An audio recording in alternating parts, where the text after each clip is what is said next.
పద్మ వ్యూహంలోకి ప్రవేశించడమే పాండవులకు చేత కాదు. అది తెలిసిన వాళ్ళు ఒక్క కృష్ణుడు అర్జునుడు, వినా ఇతరులకు తెలియదు. అసలు ఒక సేనాధిపతి యొక్క గొప్పతనం ఎక్కడుంటుంది అంటే వ్యూహరచన చేయడంలో ఉంటుంది. సైన్యాన్ని అలా నిలబెట్టాలి. అలా నిలబడితే అసలు అందులోకి ప్రవేశించడం దుస్సాధ్యం అనుకోండి, తన సైన్యాన్ని తాను రక్షించుకుంటాడు, ఎదిరి సైన్యాన్ని నష్టపరుస్తాడు.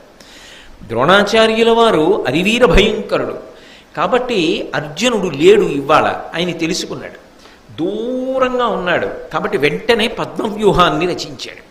పద్మవ్యూహంలోకి ధర్మరాజు కాని, భీముడు కాని, నకులుడు కాని, సహదేవుడు కాని ప్రవేశించలేరు, ఆయనకి తెలుసు.